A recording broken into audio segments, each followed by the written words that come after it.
And we are back with another episode of From the Rafters. Sam and I are here recording Friday, March 4th, and we are joined by Timmy G of the Banner Banter podcast. It's been a minute, man. How you been? Good. How about you guys? Great to talk to you guys again. Good. I'm just gonna get right into it. You and I had a bet. We're just gonna start here. And I was involved in the bet despite not being involved. I was like, it's like in a superhero movie where like the girlfriend gets kidnapped. I was the girlfriend, and I had no dog in the fight, but I was like, oh, this is fantastic. Except it was good for me. It was a good outcome that could happen. Too funny. So we bet on Grant Williams versus Brandon Clark in the Celtics versus Grizzlies game. Points, rebounds, and assists. I ended up winning because I backed my guy Grant Williams.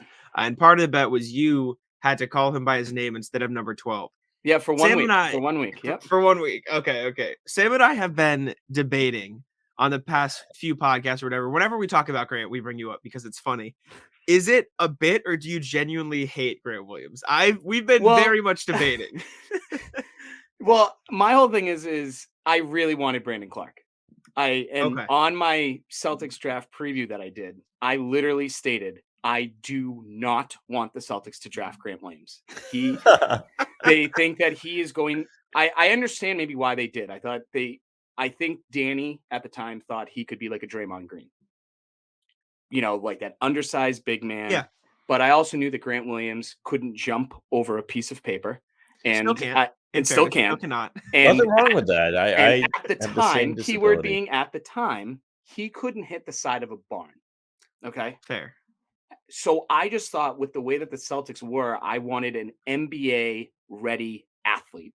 And I thought Brandon Clark was the better pick. Because I also think if Brandon Clark was on this team right now, as much as we all love Al Horford, especially after I think his best game in a Celtics uniform ever last night against the Grizzlies, you may have different players on this team because of that. And your salary situation could be different because now you have a guy that's 6'9" versus 6'6", that maybe the Celtics could have got him a better jump shot. Because watching those free throws last night, even though I'm a fan, those are hideous. Yeah. Hideous. Mechanics no good. So, but with that being said, it's nice to see Grant improve, but I still have to stand by my original thing. So I would say it's like, 25% of it now is probably a bit, because I am happy that Grant has improved. Because, how can you not be? He's 50, 40, 90 right now. He's on your team, yeah. And he's on the team, and I want another rafter. I want another banner. Like, I want all of it. So if I have to take it, I'll take it. But at the same time, I just think the Celtics could be a different team and maybe even be more ahead of their future plan than they are now if they had a more athletic backup big than Grant Williams. Okay. That's fair. Well, I'm wrong then. Sam kept trying to tell me it was a bit. I thought it was a bit. It was not originally, but then it had transformed. Then this year when he went on that ridiculous 3-point streak, I was just like, okay, now I'm gonna have to make it a bit because at this point I'm wrong. We all take it on the chin. In your defense, I would argue it's less. Obviously, you said you didn't want them to draft Grant Williams, but I would say it was in part, I want Brandon Clark unless you know what I'm saying? At this point, I would rather have this guy than this guy, which is yeah, absolutely. And, and I'll say the same thing. I wanted them to draft Saddiq Bey instead of Aaron Nesmith. I will also say that. Because, the only reason why I wanted to was because I felt like we as a team couldn't have young guys slowly grow. Like, we couldn't wait for Romeo Langford to get better anymore. It was 3 or 4 years. He was made out of glass. And same with Aaron Nesmith. I feel so bad he rolled his ankle last night. But Saddiq Bey would have been ready to go last year to help this team. And now we could maybe go 9 deep this year instead of 8 deep. You have another wing that can shoot, that can defend, that can do a little bit of everything. So I just wanted guys to come in now versus us being patient. And the one thing I don't like about Celtics fans is every single time we draft a guy, everyone becomes obsessed with him. Whether they're good or bad, everyone's just like, oh my God, this could be the greatest draft pick ever. I want guys that can play and contribute right away. I don't care about 2027. I care about 2022. You know what I'm saying? So that's why I wanted Brandon Clark and Saddiq Bey, because they were ready. Yeah, no, that's fair. Jack, we were getting into it a lot before the deadline about picks, because the conversation would always be, Schroeder, Jack just wanted him off the team, which was fine. Yeah, I fair. didn't think he was a, substantial piece or anything. But where we would disagree was Jack was like, just get anything you can, even if it's second round picks or first, whatever. And I'm like, I don't really know. Like, he's playing well for you right now to some degree. He was giving and taking away at the same time. But I'm like, you That's really an can't do understatement. anything with these picks anymore. I mean, you're just not hitting on them, and then there's not a lot of opportunity for guys, like you say, if they're not ready to grow, because the way the team's structured, you need to be able to contribute, and if you can't, you're not going to play. Exactly. And then we also want to be able to have some depth. So Jason Tatum is not playing 40 minutes a night in the middle of March, and then he's exhausted in April and May and hopefully the middle of June, all that stuff. So I feel like over the last 5 years, if you look at how, whether it's Danny or Austin Ainge or Brad Stevens, they really can't get anything outside of elite talent to grow. Like Rob Williams was going to be a top 10 draft pick if he didn't have knee issues, right? Like coming out of Texas A&M, he was projected top 10 and he's been great. We had to be patient, but he was great. But like Neesmith, no. Romeo Langford, no. Grant Williams, okay, finally. That's the exception. But, I'll give you that. Yeah, but like if you look at all the draft picks, like Pritchard's Peyton Pritchard, okay too. Yeah, but he was also He's super all right. late. He wasn't like a lottery pick. When you look at Neesmith and Romeo Langford, those guys aren't going to get the minutes because they can't develop quickly. And Neesmith shot that air ball last night, and I was like, oh my god. And then he like ran down the court and made an insane defensive play right after he had that air ball. And it's just like, that's great, kid, but that's not why we drafted you. We drafted you so you don't shoot air balls. And it's just like, how much longer can we wait? So I don't care about the draft picks anymore. I really don't. Yeah. And in my defense, and that was my argument, I said, just get him off the team. I never wanted the Celtics to make the draft picks. I'm just saying, like, I saw Schroeder as a net negative, and I'm saying, okay, you grab those second round picks and you use them to either move up, dump salary, or Gotcha. Yeah. Like that's where I was at. I don't want more. I misrepresented you, Jack. I do apologize. Yeah. Don't slander my name like that on the air. Come on. That was good trolling, Sam. Good trolling. That's fine. Also, just doubling back, I really wanted Desmond Bane at 14, man. I really, really wanted Desmond Bane. Yeah, I mean, but you could say the same thing. Even like if the Celtics didn't draft Grant Williams, they could have even drafted Matisse Thybulle. Sure, he couldn't hit the side of the barn as well, but another wing that can defend and be great. Mm-hmm. Yeah, for sure. I mean, I'm very happy. Obviously, my Grant Williams fandom is well noted. I'm hyped with how he's turned out. I think he's a plus on both sides of the ball. At this point, obviously, he had his struggles last year. He wasn't good. I'm going to be the first to admit. I stuck by him while he wasn't good because I had faith. But it's kind of ironic how Celtics drafted Neesmith for his offense, and now they only get the defense, and they drafted Grant for defense, and now he's given the offense too. But I mean, Grant gives it back on defense too. Grant is a good defender. You know what? I will say this about Grant. That dude is literally stays straight up when someone like he is extremely good at that. He never brings his arms down. He's very smart. It's very impressive. But the one thing that I need from Grant, and you saw it a couple times from Brandon Clark last night, and I'm just not saying that because it's Brandon Clark, but Brandon Clark also stays in the corner. But if Brandon Clark sees that the middle is wide open, he goes to the middle. And I just need a little bit more movement from Grant. He's starting. I know it's getting there, but it's got to come because pretty soon teams are going to start realizing that they have to start playing 2-3 zone against the Celtics team again, because we all know the Celtics suck against a 2-3 zone. But if Grant Williams can leave that corner and go to the middle and catch it, and because he's a pretty good free throw shooter too, and take that free throw jumper, that could open up so many more things versus him just standing in the corner and then complaining to Jason Tatum as they walk off the court that he didn't get the ball. So I just need to see a little bit more movement from Grant. Like I also feel like he doesn't set. I want him to set like more screens and then fade off into the corner. You know what I'm saying? Like I just feel like he just runs to that corner and his feet are just glue there. And I just want to see him, if Tatum has the ball and he sees that Tatum's in trouble, run up and go set a screen for him and then go run back in the corner. But like, just don't stand there the whole 24 seconds. But he'll learn. He'll learn. They weren't asking Ray Allen to set screens back in the day, so you gotta take what you can get from elite shooters. These elite shooters, man. Yeah, these 54, 90 guys like Ray Allen and Steph Curry and Grant Williams. Hey, I will give him credit. Like you said, you saw him once last night. He attacked. He got to the free throw line. He made a play. He's been really good at attacking closeouts lately too, which is something you don't Yeah. really see. Yeah, his But defense, I think his defense is more important, or I'm sorry, more impressive than his 3-point shooting. that's fair. Yeah. Just because a guy like that, he can defend multiple positions, but there are also some times that like he'll just pick up the point guard when he's not supposed to. You know what I'm talking about, right? The whole team does that. It's weird. Yeah, and sometimes. it's so weird. Like maybe they do it in anticipation of like screens, so they switch onto the right guy. That's what I've convinced myself because no, and I've done the same, furious. Sam. I've done the same, but at the same time, like last night, there was a play like in the fourth quarter. Grant Williams just decided to pick up John Morant, like right after he got out of half court. No, what are you doing? Like, go find Steven Adams and go stick yourself over there. Like, yeah, but he doesn't lack confidence. And I feel like that has really helped him grow because I feel like Nesmith and at times earlier this year, Peyton Pritchard had zero confidence. Grant Williams came into this year, chest out, a lot of energy, a lot of confidence, and it's never lacks worked. energy. Will never lack energy. Yeah. Shout out Grant Williams. You talk about the defense, and that's kind of where I wanted to go next. Because they do a lot of things really well, and they're very good on defense, but they do a lot of things very weird, right? And it works. It's weird, but it's not weird if it works. Exactly. I was watching a bunch of film last night. I was writing an article that should be out for Celtics Vlog soon, just about like a bunch of things the defense does well.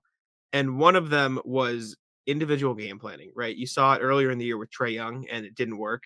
But recently, John Morant, last night as we're recording this, they just let him shoot and it worked, right? Joel Embiid the other night. Joel Embiid took 9 shots against the Celtics. That doesn't happen, right? You don't hold Embiid to 9 shots. Well, Jokic shot 10 threes against the Celtics because they let him. Like they're very good at pinpointing who they need to slow down and like give him working. Yeah, and I thought it was going to work. Do you remember that first 76ers game where Rob and Al were both healthy? Yes. Not the one where Cantor was or Freedom, whatever the hell his name is now, was doing what, and Embiid dropped 40. But that first 76ers game, you could sense that they kind of had like, the way I told my friend was like a kind of like a Belichick type of way where your most important thing, we're going to try and take away. And if we get beat by everyone else, so be it. But it's really worked since mid-January, I feel like. Oh, yeah. And that's great. It certainly helps having, to go back to Embiid, having Horford back, because he traditionally has been great at defending him. He is much older now. What's it been, 2 or 3 years since he's been on the team and had to do that. But he's been pretty consistent on defense. He gets beat off the dribble a little bit more than he used to, but inside he's been fantastic. And in the defensive scheme, you always see like he's the one guarding the big guy and Rob's kind of floating around where he can come help if he needs it, but it's really Horford, the anchor. Yeah, and I feel like that's not really been talked about. Like, there's been a lot of things that really haven't been talked about, like Jason Tatum's playmaking has excelled. Marcus Smart has finally, after all these years, accepted his role because he always thought he's been given the opportunity. Finally. That's what I was going to say. He's finally allowed to play that role. A consistent opportunity. Yes, absolutely. But I think not a lot of people are talking about the Celtics defense was really good when Al Horford was here. And now Al Horford is back, and now the Celtics defense is really good again. And I just feel like he just doesn't get enough credit in that way because everyone's just so mad that we're paying him so much money. And that doesn't even matter. Well, I just feel like now let's take your pick. Would you rather have had Kemba making that money or Al Horford? Oh, I mean, Al Horford. Yeah, exactly. Holy. I mean, I feel so bad for Kemba. Me too. I mean, talk about Kemba rules. The definition of falling off of a cliff. You could literally just put Kemba Walker's face the second he left Charlotte. Him and Isaiah. Yeah. Isaiah's going to be on his 12th team? The Hornets are like his 12th team? Something like that, yeah. You've got Sacramento, Phoenix, Celtics, Cleveland, and Lakers, Nuggets. Nuggets. You could say Hornets Charlotte. Now. Yeah. Mavericks. Played on the Lakers a second time. The Mavericks. I forgot he was on. Yeah. Yeah, he's been on like at least a dozen teams. I think I saw a tweet about it the other day. I don't know why we're counting. I can just look this up. I'm on my computer. One second. Because we're all in front of our computers. Yeah. No, but I feel like Al Horford being able to get that fountain of youth back, like we should probably thank the Oklahoma City Thunder for not playing him that second half of the season. Because he got literally like a year off almost. Yeah. And I remember being furious too. I was like, why don't they just waive him? Why don't they waive him? I want, the Celtics, he'll sign with the Celtics. Like they really needed that last year. Obviously they had Thompson and Tyson. They got rid of Tice. running around at the center spot and it wasn't really working. And I was Mhm. like, bring him back. Like, he's awesome. He'll help Rob out. And he eventually he did come back. I just Yeah. remember being so excited when I saw the tweet come out. Yeah. Yeah. No, I'm happy. And I think a lot of the guys in the locker room love Al, especially Grant and Rob. I feel like those guys really look up to him and really actually listen to what he has to say, because no one's going to be listening to Tristan Thompson on basketball advice, and especially not on life advice either. Yes. You know, like, please you don't listen to Tristan Thompson. Yeah, please don't listen to. Yeah, but like, you want to listen to Al Horford. I mean, and you probably get lost in his beautiful eyes too. You know, like Exactly. Yeah. So, but yeah, Al being able to help these guys and I think I really want to know, and I've talked about this on my podcast, is the buy-in. You know, we're talking about the defense. Ime clearly had to have all these guys buy in to actually play defense, because what NBA player wants to play defense outside of probably Marcus Smart and Jimmy Butler? Like, I wonder how much Al put his foot down and said, you guys need to buy in to what Ime is doing and these defensive schemes and all that. So, because I do think there are some issues still with Ime, even though he just won Coach of the Year, and I know we're going to talk about that, but I feel like sometimes he just keeps guys out there too long, and it can and other teams go on those runs, like that end of the what was it, like 2 minutes left to go in the second quarter last night? Oh yeah, it was bad. Those guys were out there for way too long, and they were just gassed. You could see Tatum could barely jog, like, up and down the court, whether he was frustrated or not. But like, I don't know. The buy-in, I think, is super important about that defensive thing that they're doing. That's weird, but it's working. But when are teams going to figure it out? You know, like, who's going to be that first team that figures it out, that like, if we do this, they're now going to have to change all their stuff around? And do we have a backup plan for them? And that's the crazy part about the Celtics defense, is no one's really figured it out, right? The only 2 losses they have since the defense has become elite are as a result of them not playing at their top level, right? The Pistons, and on top of that, and the other Pistons and teams Pacers, being a little bit unreal, just making a ridiculous amount of shots. It's like you said, Timmy G, like how they kind of say, all right, we'll take this away, but you do this. The games they've lost is because the other teams have been able to do that thing. Exactly. Like, they don't out of nowhere really care. too. Like the Pacers game, perfect example. Jacoby Brissett, or whatever that kid's name was. Shea Brissett. I had to learn. Yeah. Now I know. Yeah, whatever that kid's name was. Has he scored double figures since that game? I'm gonna go out and say no. I'll take a look. I'll do some research. Because like, we need to do follow-ups like this more often. Actually, I appreciate this, because it's a big issue I have with opposing players too. Because like, the Celtics would always have like that random guy. Like, remember Sadiq Bey? Last year, Sadiq Bey went off against the Celtics last year. Jack, we did our draft of all these dudes that had, it wasn't all have no business playing this well, but they play exceptionally well. It was like Ish Smith, Chris Middleton, LeBron and Luka were on. I mean, there. Evan Fournier, whenever he was on. Remember Fournier in that Knicks game? It was unreal. Ridiculous. That was ridiculous. I have some bad news for you guys as well. Since that Boston game, Shea Brissett has played the Magic twice, scoring 6 points in each, shooting 1 of 6 and 1 of 7. There you go. Like that. Give me a break. But Sam, you said it best. You're like, okay, fine, beat us. And then when you look at the games, you're like, oh, wow, we did get beat by. That sucks. Yeah. But the positive is, we talked about this somewhere, Jack, whether it was here or the pre-games. Those in retrospect are better to lose than games that they really could have lost. Like, let's say Philly, like, going into that game, we all kind of thought it would be a tough game. It didn't turn out to be at all. But they're better off beating Philly than beating Detroit the next day instead of Philly, because the standings. I mean, that was the definition of a trap game, that Pistons game. Oh yeah. The definition of it. If you were to look it up, definition of it. But the one thing I'm just a little worried about with that mindset, because let's say you shut out Giannis. Okay, let's say they play the Bucks, and they're like, we're going to shut out Giannis.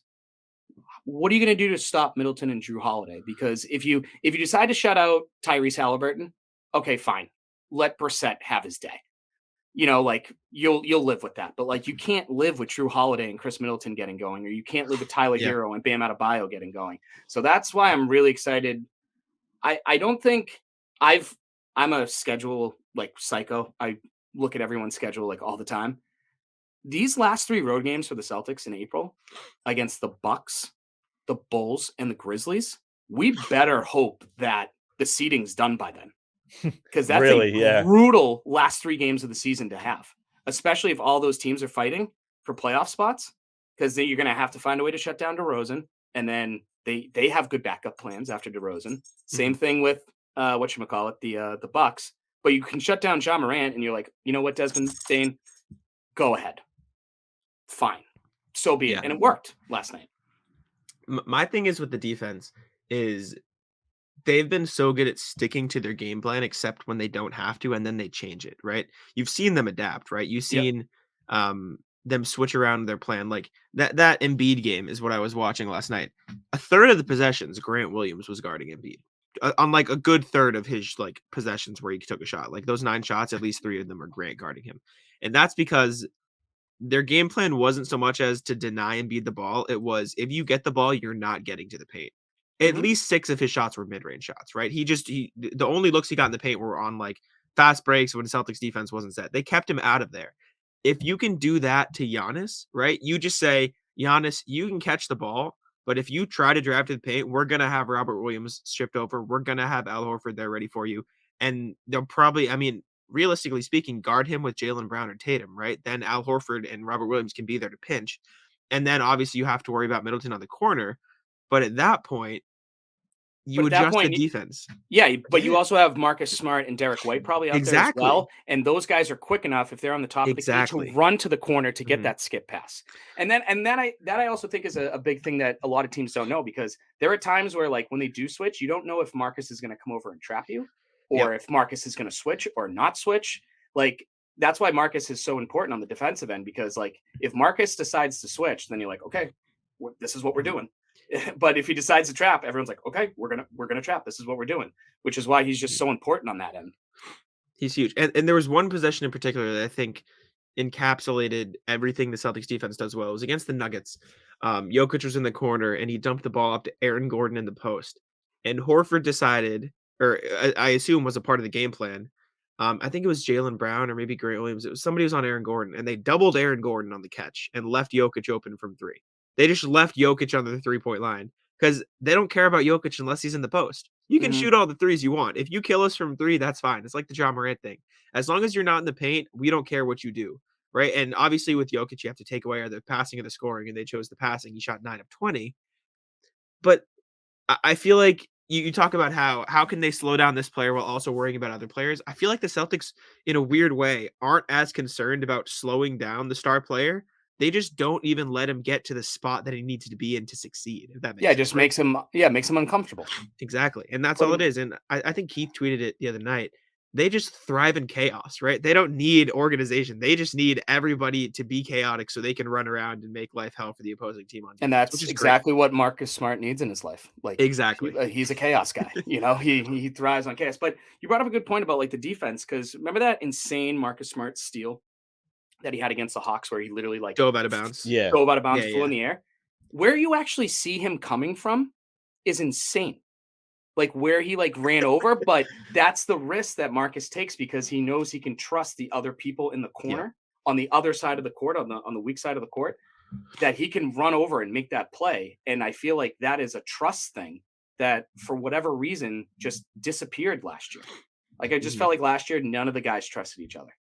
And this year they've bought in and now they all trust each other again.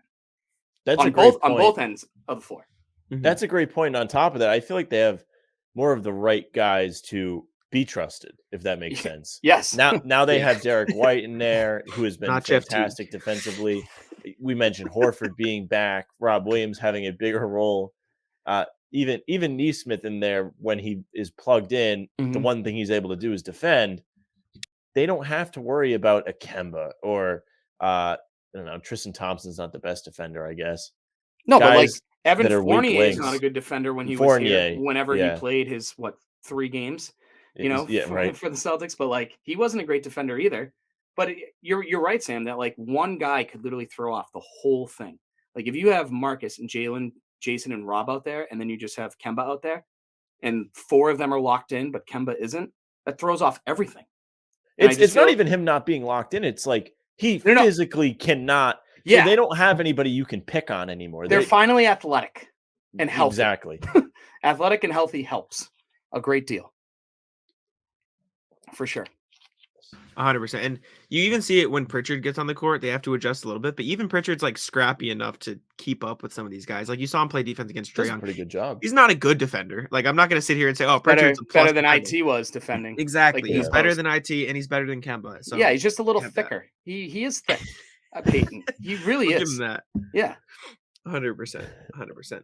But the key part about this Celtics quote unquote switch everything defense, which is what Udoka is trying to push, there's no weak point, right? Outside of maybe the occasional Peyton Pritchard, there's really no weak point in that 7-8 man rotation the Celtics have, right? That starting lineup: Marcus Smart, Jalen, Jason, Rob, Al Horford. Any of those guys can guard 1 through 5. Not obviously you don't want Horford on a point guard for an extended period of time, but he can stick with the point guard if he needs to for a couple possessions, right? And then you got Derek White off the bench, elite perimeter defender. You got Grant Williams, he can stick with anybody if he needs to, and like you said, he's great at going straight up, so he can guard the rim really well.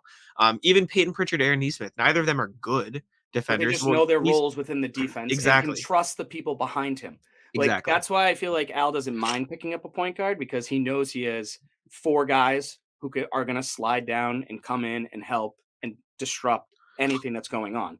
And I think that goes back to the trust thing. They like playing with each other. Exactly. And if the point guard does get by Al's quick enough to get to the corner to cover for the guy who's covering for him, which is why it just works so perfectly. I mean, Al got 3 blocks in the first 3 possessions last night, or 3 out of 4, wasn't it? Something like that. Like that was It was banana land. Something ridiculous. Absolutely banana land. Very fun. And I wrote about this too. Al Horford's like the best secondary quote unquote paint protector in the NBA. Right? Think about it. Yeah. He's not the first option to protect the paint. Robert Williams comes over. If Robert Williams isn't in position or messes up, they still have to deal with Al Horford in the paint. That's ridiculous, right? No other team outside of maybe the Cavs, I'll give them credit. Mobley and Jared Allen are absurd. They're crazy too. But in terms of putting it all together, like the Cavs don't have 3 perimeter defenders of Smart, Jalen, Jason, and then Derek White off the bench to cover for him. So it's just the perfect mix. And shout out Brad Stevens for putting it all together and handing it to Ime on a silver platter and allowing him to run that scheme. But it's fun to watch, and I'm enjoying it. I'm enjoying Celtics basketball. I've been wanting. You guys have you guys seen the movies Mighty Ducks, right? Oh yeah, yeah. Jack is not a movie guy. I haven't seen so many movies. It's not just okay. All right, you know what, Sam? So D2 Mighty Ducks, the Bash Brothers. Yes. Remember them? Yep. I want someone to create a Bash Brothers shirt, but for Al and Rob. Okay, that's a good one. I need that in my life. I would wear it. I would support it. I don't know if Evan can do it. I just need someone to make that shirt. I think it'd be great. Okay. Yeah, we can definitely get that passed along at the very least. Yeah, those guys up top, or the Block Brothers, or something along those lines. Because you're right. Like if Rob doesn't block the shot, hey, it's Al Horford. Or if Al Horford misses the block, oh hey, it's Rob Williams. How you doing? And then they have Tice lurking. I was just gonna say it. Then they've got him there too. I'm so happy Tice is back. Me too. Well, you saw the stream of us getting hyped when. I watched that. That was hilarious. Yeah, and I going back to my Grant Williams thing a bit, I don't know if Jack was more excited that Tice was back or that Schroeder was gone. I mean, that's still up for debate, right? I was so happy. Because it was a win-win. An overflow of emotions. Yeah. I'm just saying. It was made a bit more bitter because of his hatred for Germans. You just couldn't get rid of the Germans off the team. All I'm saying is there's a strict correlation as to when the Celtics defense started to be really elite. I'm just saying, we talk about not having a weak point. Who was the very clear weak point in that defense? That is one thing you can point at. Yes. Come on now. As much as people, I said this on my podcast before, as much as people wanted to bash Schroeder, this team, while Jaylen Brown was hurt in November, would be in a much different situation if Schroeder didn't have a good 3 weeks. Yeah. He only had a good 3 weeks. Yes. You know what I'm saying? So I'm a little thankful for him, but besides that, we're good. Yeah, we're good. Exactly. And the idea of having Derek White or Marcus Smart in the corner to back up Al Horford if he gets switched onto that guard versus him having to worry about Dennis Schroeder helping over. It's a big difference. That's all I'm saying. Just to talk about the trade deadline real quick for 1 second. God, it would have been nice to have Josh Richardson last night after Nesmith went down, huh? That would have been that would have been delightful to have that. But that was the only hang up I had on the trade deadline was I was very upset that they got rid of Richardson. Now I don't care. I was more upset they got rid of Richardson than the draft picks. Oh, I didn't care for that. Yeah, I mean, yeah, like go ahead, go take your 2028. Bye, Felicia. See ya. You know, like bye bye. Yeah. Like I don't care about that. Yeah. My thing on going into the day was don't trade Smart, don't trade Richardson, and they traded Richardson, and it hit. Well done. Yeah, I mean it hit. Bravo, job well done. But at the same time, like man, if you could just given up Neesmith instead, God, like, that would have been awesome. Has there been an update on White today? Is he okay with his elbow? So I know Ime said last night that he just hit like his funny bone and that he wanted to come back in, but at the point where they were, Ime just said that he didn't need to. So that's good news. So yeah, it's probably. I bet you it was just a stinger. Yeah, I sure hope. I would hope so. Yeah.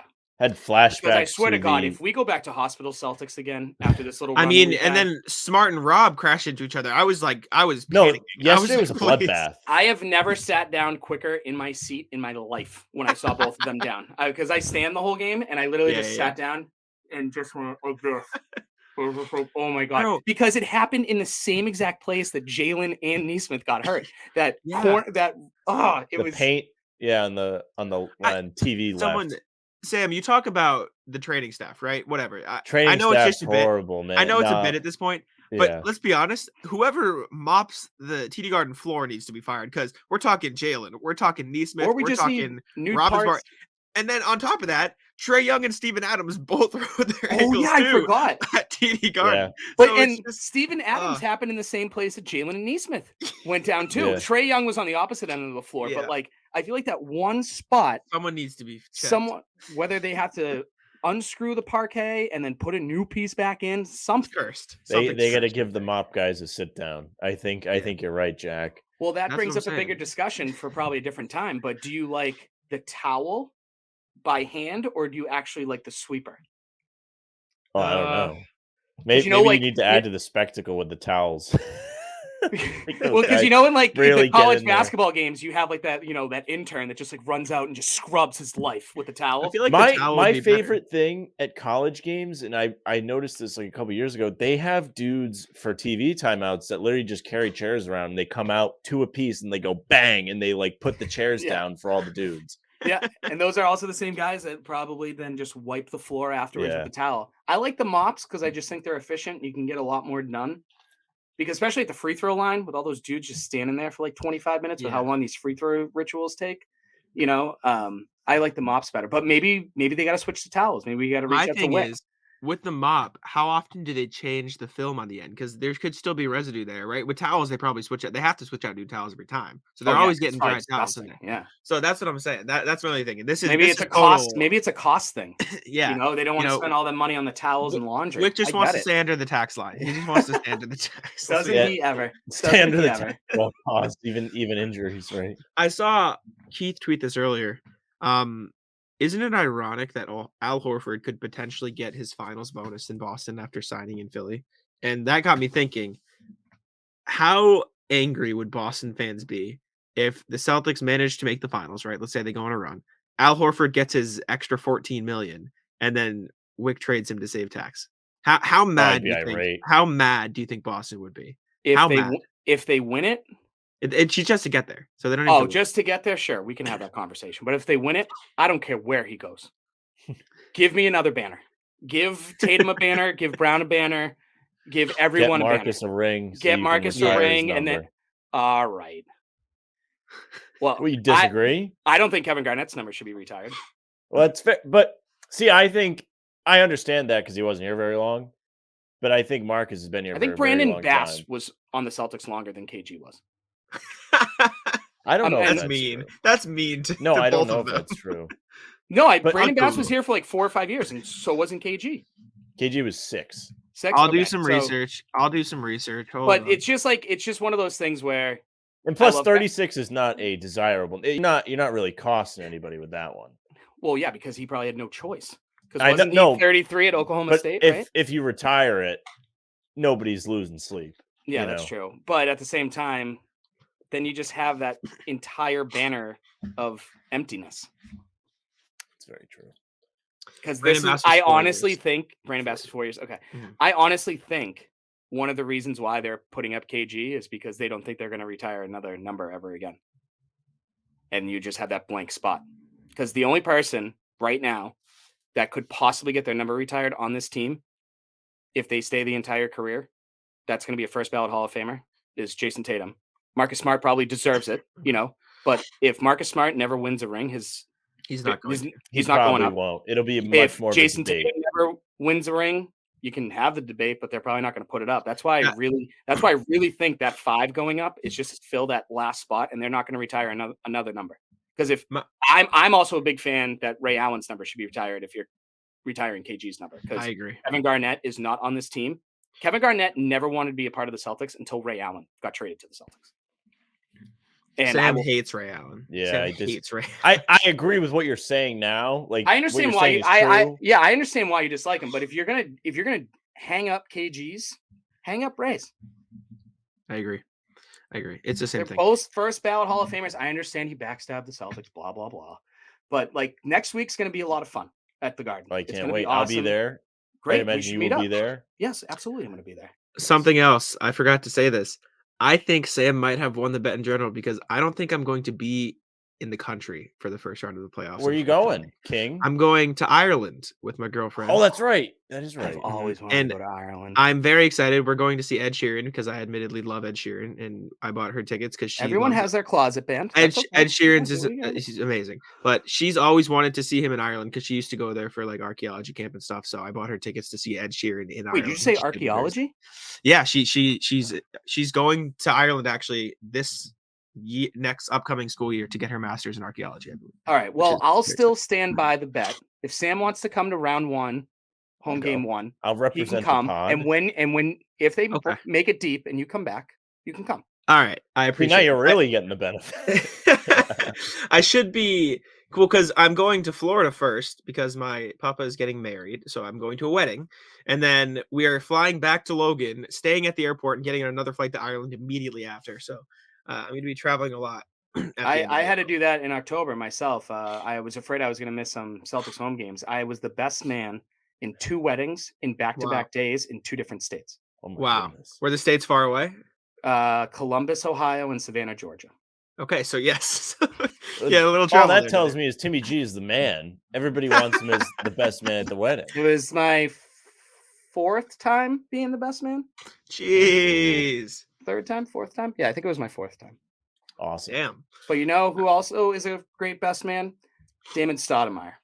I don't understand why people aren't talking about him more because he was an icon when I was growing up. Because I know I'm much older than you guys. Probably a little bit. I just turned 37, so I know I'm much older than you guys. But I love Damon Stoudemire, and I want to know more about how much he has put into this team. Because I don't know who's the really tall guy that's like bald with the beard. That's like very vocal to Ime right before the players come to the bench for the timeout. Not Will Hardy. It's not Will Hardy. Yeah, because Will Hardy also was with the Spurs, right? So you know that him and Ime are on the same page. There's 4. Every time the Celtics call a timeout, Ime meets with 3 other coaches. The bald guy, Will Hardy, and Damon. I want to know, is Damon the offensive side? Because let's be honest, Damon Stoudemire wasn't the best defender because he was literally IT size back in the day. Mm-hmm. But he was a hell of a scorer. And I feel like the ball movement for this team, which is, I know that's not going to be talked about as much as the defense. Ben Sullivan, I believe. Ben Sullivan. There you go. That's it. But the ball movement for this team as of late has been bonkers. Yeah. Bonkers. They had a great, I believe it was the second half. They had like 5 possessions in a row. They got layups or dunks off of like lobs. Beautiful. Yeah. Like the same thing 5 times in a row. They ended up with awesome. 33 assists last night? Yeah. And then they had 29 assists in that Pacers game. Like they're getting more than 25 assists per game. And I really and truly think if this team can get 25 assists or more a night and play the defense that they're playing, good freaking luck trying to beat them. Meanwhile, I don't think Pacers did. Yeah, but because it's Jacoby Brissett or whatever is the, I mean, that Buddy Hield contested 3-point shot that Sam didn't see it. Went to the moon. It went to the moon I took and then the came second back half down. off to play my own basketball. It was but I saw the first one with Halliburton hitting it. Oh, yeah. But the ball movement, I feel like, just hasn't been talked about enough because on my podcast, anytime that Jaylen Brown has more than 5 assists, I throw a dance party because I feel like one thing that Jaylen just hasn't really got to as quick as Tatum has is getting other guys involved. Now, I know he's had a couple 9-assist games. Recently, I think it was, what was that? I think that was the Pacers game where he had 9 assists. It was one of the that, or it was the Pistons. It was either one of those. But Jaylen also has 6 or 7 games this year with 0 assists. I believe. I got to hit. I'll hit the. It's either 5. It actually might be 5, but to me, that's not great because Tatum, I feel like his passing and is willing to pass out of doubles and how, skipping it over to your boy Grant Williams. He has had 5 goose eggs this year, right? I don't think Tatum has had any. And in fairness, only one of them has been in the new year in 2022. Yeah. New Year's resolution. Full effect. If Jaylen can get his playmaking ability up to Tatum's level of just growth, I'm not saying Tatum's this I think Tatum had 6 turnovers last night, right? 5 or 6 turnovers. That they had a very strange game with turnovers. Dude, it was painful. Those 3 layups that the Grizzlies got in a row on that, I play terrible defense. I'm gonna slap the ball when you come around me defense. That was just so annoying. But I really think if Tatum and Jaylen can get you 10 or more assists a game combined, that's huge because then you get Grant involved, his confidence goes up. You get Peyton involved, his confidence goes up. Marcus has open shots. Al Horford has open shots. And hopefully Rob Williams can start taking those KG elbow jumpers because he had a few times last night. Oh, when he pulled up, it was electric. I know, but hit the rim. Yeah, and it was great. And then the Grizzlies still gave him room, and you're like, do it again. Yeah. Do it again. Even if you miss, I just want Rob just to be a little bit more active on offense too. Well, what's going on with your mic, Jack? Jack. I muted it on the thing. I'm sorry. My bad. I always forget if I mute on the computer on my microphone. Backing up your point, Timmy G. Jaylen Brown has had 9 games only 9 games of 6 or more assists this year. Of those 9 games, 8 of them have been in 2022. 5 of them have been in February. And the only one that wasn't in 2022 was opening night against the Knicks. Yeah. So if Jaylen Brown can pass the ball like Tatum does, 5, 6 assists a night, not 1 or 2, this team, and then the rest of the guys pass the ball around, they're going to be really hard to beat no matter what you throw at them. Because I just feel like one of the issues last year, and especially in the Bucks game on Christmas, because I never wanted the Jays to be traded, but the Bucks game on Christmas was the first time I felt uncomfortable watching them play basketball together. Because that fourth quarter comeback, it was like, no, let me do it. No, let me do it. And I just felt like that was really annoying. And then literally a week later, everything changed offensively. Thank goodness. Mm-hmm. I mean, you can only put up with that for so long to where, it got to the point where I did it yesterday, to be fair. I put money on the other team when the Celtics go up big. So I get a little bit of kickback. Insurance. I take insurance. If they blow the lead, at least I'm not walking away empty-handed here.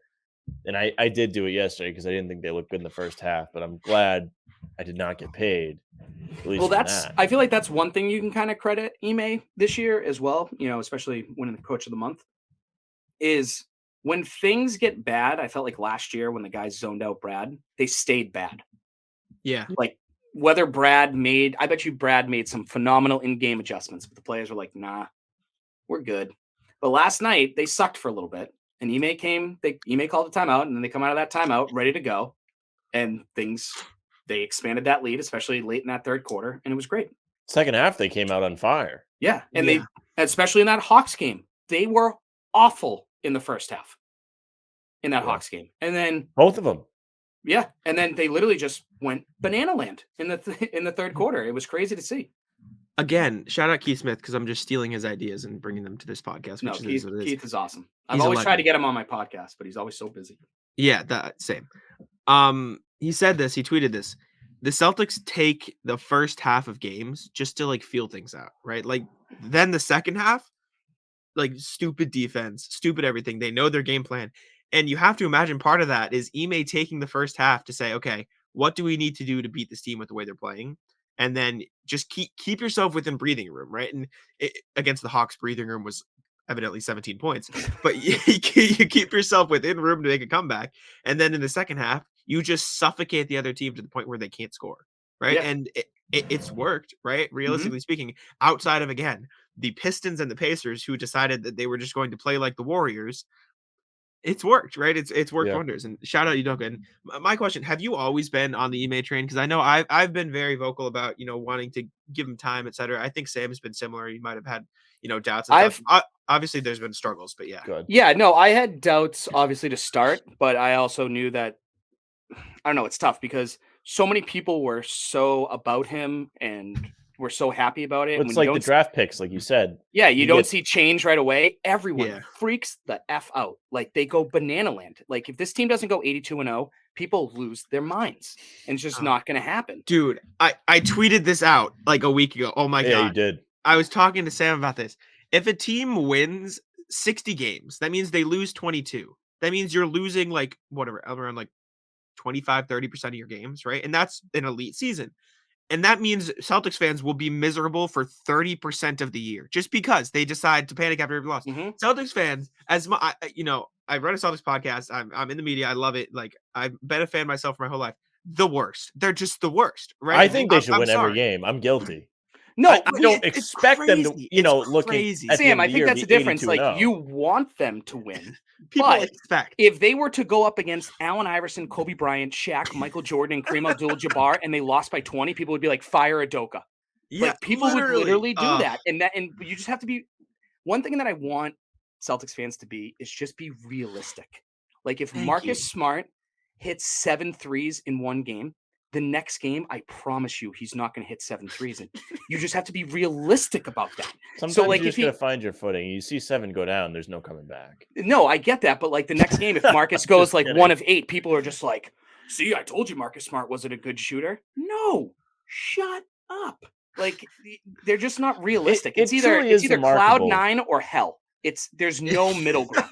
It's truly remarkable how committed people are to disliking like Marcus. Like you with Grant is like different because one, you just explained. But I have no problem being wrong. Like I was wrong about Grant Williams. But people legitimately don't like him still. People legitimately say like he's still G League player. Like at least you understand. No, I mean that's ridiculous. He's not a G League player. But like he should make his layups and he should do a lot of jump roping this year. I'll give you that. Those are things he has to do. But like when we drafted Romeo Langford, people thought he was going to be the next Larry Bird. And it's just like, no. From Indiana. Exactly. Exactly.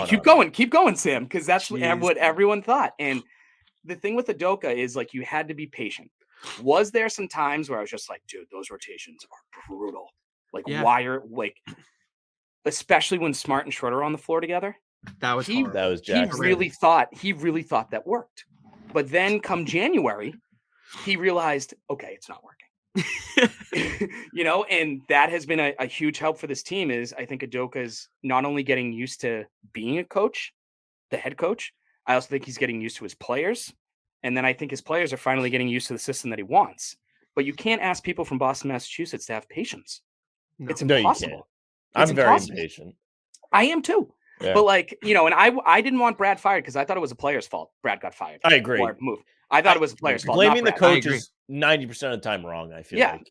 And it was a good run. They just zoned him out. It was bound to happen. It happens in sports from time to time. It sucks. And I'm glad Brad is still with the organization. And he's been great. And maybe that's what he should have been all along. Who knows?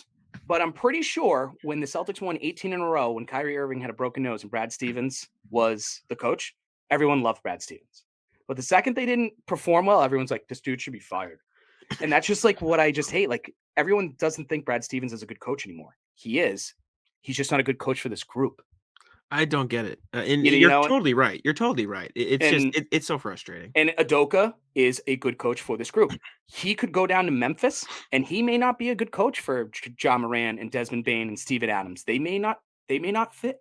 That's just the way. What's the name of Memphis's coach? That's why I didn't say it because I completely forgot. Taylor Jenkins. He looks like he is hilarious. Oh, that guy looks like he can entertain a room. His nickname is the Ted Lasso of the NBA. No way. They said it on the broadcast. I watched TNT. Wow, you're a fool, but I don't blame him. I don't like Scal. Oh man, Scal's brutal. And in I like Scal as like a human being. I've met him before. He's a very nice. He's awesome. Guy. He's great. I just he just needs to either be a homer or not be a homer. Pick one. Pick one. Because there are times he's like, oh, yeah, Jaylen Brown, he's been so good this year. Oh, Bud. wait. And then, like, 1 quarter later, he's just like, yeah, Jaylen, I don't know, his last couple games haven't been that great. And you're like, loves the 2-for-1. Yeah. Nobody loves the 2-for-1 more than he does. I actually read an article the other day that some teams are actually more concerned about the 3-for-2. That was Chris Paul. That was Tatum. Tatum. It's because Tatum brought up that Chris Paul told him about it. It was JJ Redick podcast. Yeah. Oh, yes. That's what Very it was. Sick. That's what Very it was. Fun. No, yeah, it baffles me. And I write for At the Hive too, which is SB Nation's Hornets site. Hornets fans are so nice. I'm sorry. And it's probably because they haven't won much. And they're from the South. Everyone from down south is really nice. They're so nice. Like, I wrote an article about Miles Bridges, right? And it was like, he needs to be a better passer if he wants to take the next step. He's awesome, right? And all the comments were like, this is awesome. I agree. He's great, but like, he needs to improve. I wrote an article like criticizing Jaylen Brown earlier this year. And it was when he came back. I hope you die. That's have fun in hell. Yeah. No, okay, but in my defense, and I'm just gonna defend myself because I had never like stated this. It was when he came back from his hamstring injury the first time, right? Remember? And he was like, too soon. It's bad. Too soon.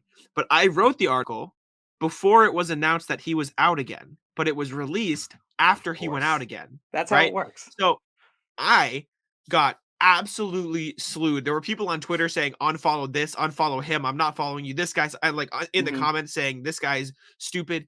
It's crazy. It's absolutely wild. The amount of people that will message you on Twitter that you've never met, just saying the craziest shit you've ever. It baffles me. That's a luxury, Jack. Though you have to love it. Oh yeah, I mean I just shake it off. I write for Hoops Habit too, so I wrote I think it was a Spurs trade. Spurs fans. Wait, you write for Hoops Habit now too?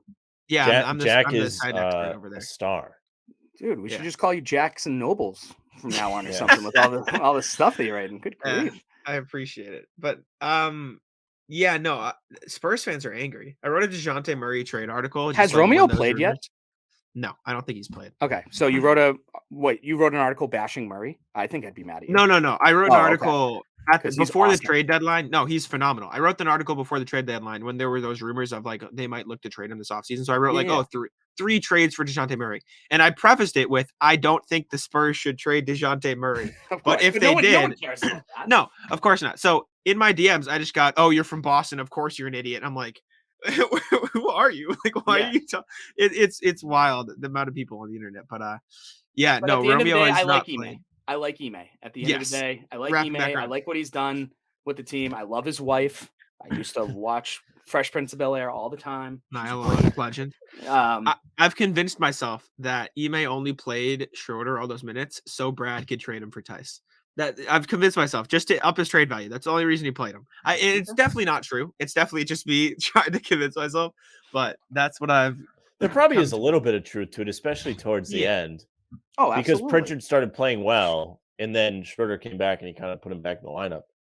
So there's definitely some truth to it. After the All-Star break, I mentioned the 5 things that the Celtics need to do to get home court in the first round, and number 5 was Peyton Pritchard, because he needs to come off the bench and excel at a high level, just like he did in that Pistons game. Because that Pistons game, that's a loss if you don't have Peyton Pritchard out there. Yeah, 100%. And the other thing is, he also had didn't he have 6 assists in that game?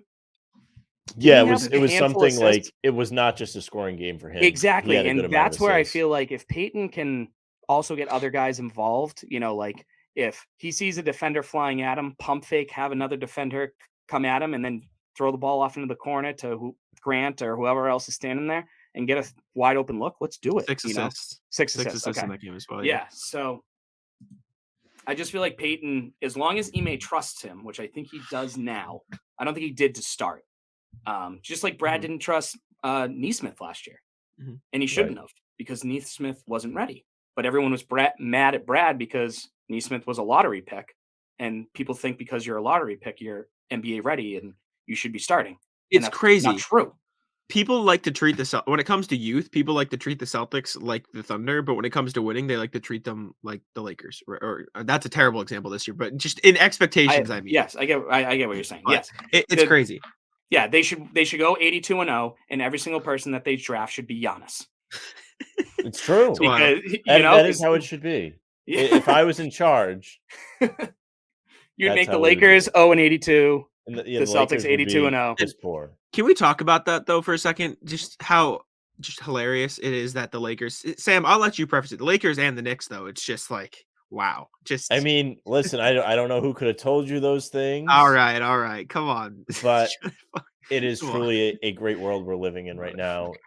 There's who's the third team that I'm like kind of happy they're bad too? Oh, the Nets. The Nets are like obviously but that's not their for fault. the time being.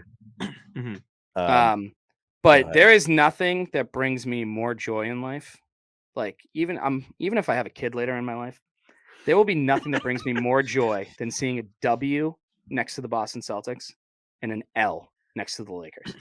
It brings me so much joy. Seeing them suffer like this, whether LeBron was on the team or not, I hate the Lakers. I don't care who's on the team. If Jason Tatum goes to the Lakers, if I don't jump off the Zakem, if that does happen, I will hate the Lakers, even though I would kill for Jason Tatum. I'll do anything for Jason Tatum. But like, induce. Just seeing the Lakers lose is just a beautiful, beautiful thing. Oh, it's picture perfect. It's art, really. It's not only art. I mean, the Lakers, you're absolutely right. Lakers losing is always a great thing, regardless of who's on the team. Then you've got LeBron, who's a prick in his own right.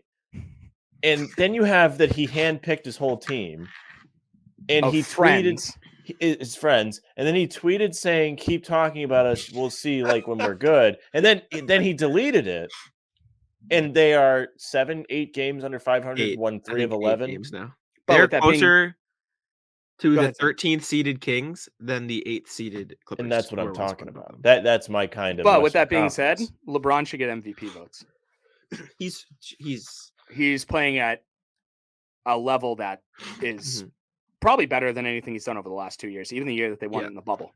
He's playing at an unbelievable level. I mean, if LeBron was also hurt, you could argue that this league, if LeBron and AD were hurt, you could argue that this is one of the worst teams in basketball.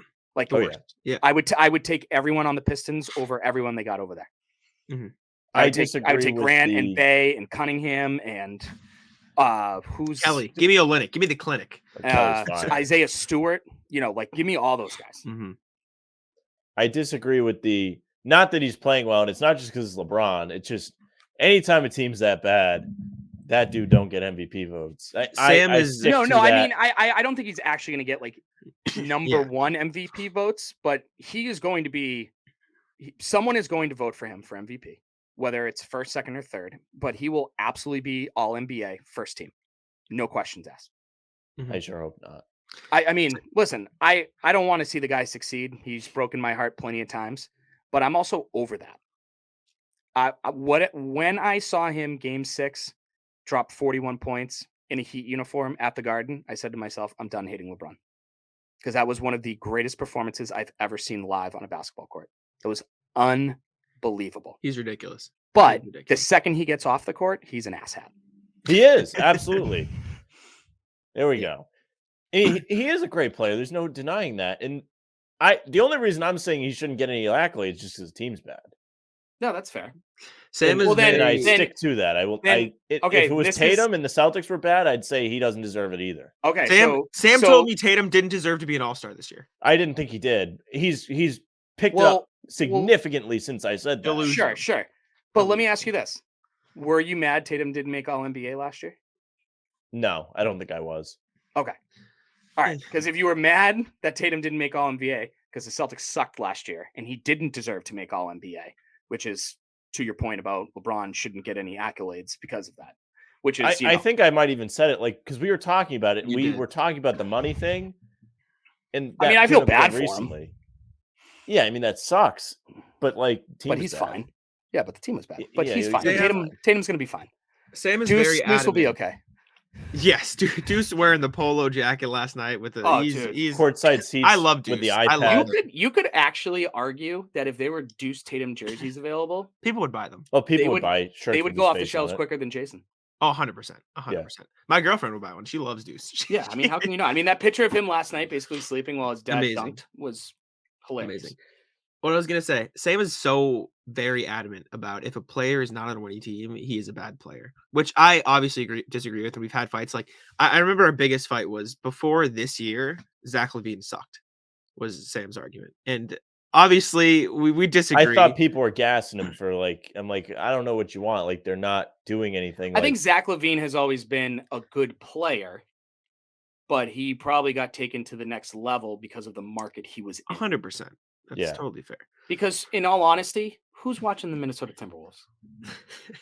I mean, now you can because they're okay. Ant-Man's great to watch. I mean, that kid is a lot of fun to Even watch. then, Vanderbilt too. I love Vanderbilt. Yeah, Vanderbilt's a good young talent for sure. But like, I don't know. I can understand like what you're saying, Sam, in that aspect. But like, when Russell Westbrook was getting all those triple doubles without Durant and Harden, but the Thunder didn't go that far, did you not think Russell Westbrook was a good player? I think the stats are empty. I think that a lot of times. I think a lot of stats are empty. He'll die on this hill, Timmy G. No. I understand like what you're saying, but I just think that I personally there should be some exceptions to everyone's rule, and I feel like even though the Thunder weren't great that year, that he averaged a triple double. And how many triple doubles did he get in that season? Like over 42 or 48? Something a lot. Yeah, I don't know if it was 42 or 52, but it was definitely more than 40. So you don't think that's a good season that a guy broke NBA records? Well, they made the playoffs one. They were 6th. All right. So even if they're the 8th seed, is that good enough for you? Or do they need to be like top 4? It's like, I think for someone to be getting MVP votes, they should have to be top 4. That season is a exception, kind of. I still don't put a whole lot of weight into that, but I understand why other people do. Like Robertson before him was the only person that ever, and I mean, still it's just them two that have averaged a triple. Or did Jokic do it? No, he was super close, but I don't think so. Those two guys are the only two that have ever done it. So people are gassing it up. I understand that. I personally don't think Westbrook's like that extremely sensational of like a player ever. Clearly not anymore. Would you be saying that right now before this season started with how bad he's playing? Yes.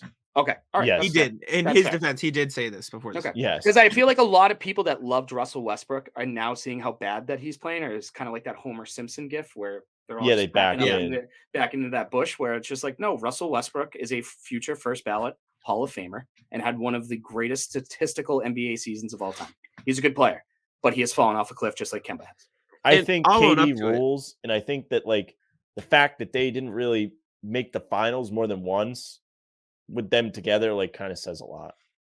Celtics expectations is what this conversation is. That's also very true. Yeah. Yeah, which is fine. It is what I don't bend. I don't bend the rules for Celtics guys either. Like, okay, that is what we need more on Celtics Twitter. Yeah, to be strict but fair. I am extremely hard on Tatum. Like, I very rarely do I say Tatum is like really great. I think the most important player on the Celtics team is Jaylen Brown. Like Tatum will always get his. Tatum will always defend, but it's really what can Jaylen Brown do to bring Tatum to the next level and get other guys involved? This team goes as far as Jaylen Brown goes. Last season, I was calling Jason Tatum Marcus Morris. Hey, yeah. All right. Let me ask you a question. When Marcus Morris was here, what were your thoughts on him? He was a black hole. He just okay. He did not. I'll put it to you this way. I would die on a hill for Marcus Morris. I loved Marcus Morris. I agree with Jack, but I also think Marcus Morris is fire. So yes, like he's a role player. I feel like the black hole. Like this could be like our Grant Williams thing, where like you love Grant Williams, but you may not like Marcus Morris. I loved Marcus Morris. Literally when he got traded, I did a whole 2-minute long tribute of audio clips of like sad music behind him when he got traded to the Clippers, right? Or when he signed? No, he got traded to the Knicks. He signed with New York. Signed with whatever happened there. But yeah, I loved Marcus Morris when he was here because I just thought he was another a-hole that this team needed outside of Marcus. Because there really isn't an a-hole on this team outside of Marcus. Yeah, that's valid. And I feel like you're gonna need that against the Heat if we do have to play them. They had Tristan Thompson last year, but it was just the wrong kind of. Yeah, he's not the same guy. Because remember when Marcus Morris yelled at Tristan? Of it, in fairness, remember when Marcus Morris yelled at Tristan Thompson? Elite conference final. Elite. Oh. And I will say, he's not this way off the court, but in terms of an on the court asshole, I'm just saying Grant Williams is getting there. Like in terms of the next, he does instigate. I agree with this. He does, but like but. If someone threw a punch at Grant Williams, I think he falls flat on his chest. Hey, and you can't tell me you didn't get hyped when he went chest to chest. you can't tell me when he went chest to chest with Bobby Portis, you weren't like, "Let's go!" Like, no, I was concerned because Bobby Portis is He was one of very the scariest human beings in the world. He's I was just terrifying. like, Grant, don't look him in the eyes. Very He will funny. literally just Yeah, he's suck like you in. Medusa. Yeah, And exactly. you turn into Don't look him in stone. the eyes. So funny. I'll leave you with this, and this is not a Celtics, but it's Russell Westbrook because we were talking about it. I am about to write an article for tomorrow or Sunday called "Why the Lakers Should Use Russell Westbrook Like the Bulls Use Javante Green." So that should tell you where I'm at. And tell me I'm wrong though. Tell If he me never I'm played for the incorrect. Celtics, I wouldn't even know who Javante was. So that's brutal for Westbrook. Yeah, that's a bad. Tell thing. me I'm wrong though. But like, but again, obviously that's it's another bust. guy. Can you imagine if we still had Javante Green after that Neesmith injury? That would be Or good. Max Strus. Well, that was patience. That was patience Yep. from us Celtics fans. We knew. I am a big. This is another hill I die on. Like it's all about like the situation too and fit. Like 1000%. if Javante was here, he'd probably still be sitting on the bench. You know, as much as I didn't want them to 100%. draft Romeo wasn't going to get playing time over Jaylen Brown and exactly Gordon Hayward and Jason Tatum and all. It just wasn't going to be a thing. So he was never going to develop. 100%. But yeah, that's all I got. I don't know if there's anything, Sam, or even you, Timmy G, that you want to bring up. No. It's not going to take long. I just want to hear about being back at the Garden with full capacity this year. What's been your best memories so far? I thought the Nuggets game was the loudest I've heard the Garden since before the pandemic. I thought that was a good showing for the fans. I think they've been great recently. That place was rocking the night of the Nuggets game. Like you what go AG yesterday? Says, yeah. I've only missed one game this year. I missed the Rockets. Which game. one? Oh, okay. I actually had a show that like I had to work. I think I was at that one. I was at the Rockets. Yeah, but that's the only game that I've missed so far. I know it's this is gonna sound so cocky and a-hole-ish, but there are some really exciting moments that I don't find that exciting anymore just because I've seen some You're hardened. Yes. Yeah, I've seen some I was there when they won the championship. I was there when Paul Pierce in Game 7, Round 2, dropped 40 points against LeBron James. Like, you got to really impress me. I was there when Kelly Olynyk blacked out against the Wizards for Game 7. I was there. When's the last time that I actually really got amped? The Terry was it this year? The Terry Rozier step back 3-pointer against the Bucks. That's a while. Well, yeah. I mean, what's happened since? True. There have been some good, like, I think. But to me, a good regular season game for someone who's probably been to close to 800, 900 Celtics games in their life, it's tough to see Tatum drop 45 and be like, dude, that was awesome. So are you hyped for the playoffs? Yes. This year? Oh yeah. Okay. Oh yeah. Oh yeah. I'm starting to get real excited. Like I'm on the Kool-Aid. I'm on the train. Whatever you want to call it. I'm 92% bought in. Yeah. Like I'm not there all the way because bought in meaning what? I'm being realistic that February was great, but they played a bunch of garbage. And I want them to go on this West Coast road trip that's coming up. I want them to beat the Warriors, and then I want them to beat the Nuggets, and then I want them to come back, and they have a couple tough games against the Heat. It's going to be Tommy Heinsohn night. There's going to be a lot of energy in that room. I want them to destroy a good team fully healthy. The 76ers game didn't count. Grizzlies was a good start. Grizzlies was a great start, but Jaylen wasn't there. So that's why, like, that game could have been completely different if Jaylen Brown was on the floor. And what I mean that in a good way. Like, they could have won by 20 because the Grizzlies didn't play that great. I just want this team to really just kick the living crap out of a really good team to let them know, hey, we're here. Because when they beat the Heat, they didn't have anyone. When they beat the Bulls, didn't have anyone. Well, so forth. Miami had people the first time in Miami. Yes, and that's fair. But at that time, we all hated the team. I agree. Different team. They beat the Bucks. I think they beat them pretty bad. Full strength at the Garden. They beat them weakened. Yeah, and then they choked this run. Christmas. Like beating the Nets a couple times. You're not going to have the same Nets team. Beat them Sunday. I'd love to beat them Sunday. That's what I'm talking about. If you can beat the Nets on Sunday, then go on this West Coast road trip, perform well, and then come home and finally beat the Mavs and Luka, because Luka always breaks our hearts at the buzzer. Luka is ridiculous, by the way. Yeah, against the Celtics too. Like, he's just a Celtics killer. Like, you beat the Warriors, you beat the Nets, you beat the Mavs. Even if you lose to the Heat, but it's a fight, I'm in. But right now, I'm just not. Title contender, or yes, yeah. Okay. I just need them to really beat the crap out of a really good team because I feel like a lot of teams aren't afraid of the Celtics. I don't think the Miami Heat are afraid of the Boston Celtics. I don't think the Milwaukee Bucks are afraid of the Boston Celtics. The Bucks should be. The Bucks should be The because Bucks they're not playing that absolutely great. should But be. They play the Bucks hard. I actually want them to fear them, not by watching them, by actually playing them and being like, that game was exhausting. They wore us out on the defensive end. That's what I need. And I also need home court in the first round to really officially buy in. Because no, I know. But if they get the 4th seed, I'm in. I might be like that a-hole Celtics fan that we were talking about. That's a little over the top. But I just need some really good wins against some really good teams and get that 4th seed. I don't know if we're going to get the 3rd. I don't know if we're going to be able to catch the 76ers. They're only 2 games I don't even know out if you want the 3rd. of the 2nd. Well, we could probably talk for another 2 hours about matchups with the playoffs and all that. But like, I want the 4th seed because I think whoever is the 1st seed, if the 76ers don't get it, I think the Celtics can beat the Bulls. Yeah. In a second round matchup. I said this. I just want to avoid the Heat for as much as possible because I don't think the Celtics have faced an defense like their own in a really long time. Yes, I agree. What I was going to say, sorry to cut you off, Sam. The ideal dream scenario for me, which I don't think will happen because it's, I mean, obviously it's very niche. Celtics get 4, Cavs get 5, Bulls get 2. You get Cavs and then Bulls or Raptors in round 2. That's elite, right? You say 4?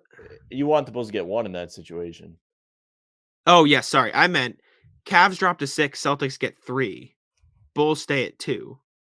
Right? Very niche situation, obviously. It would take a lot.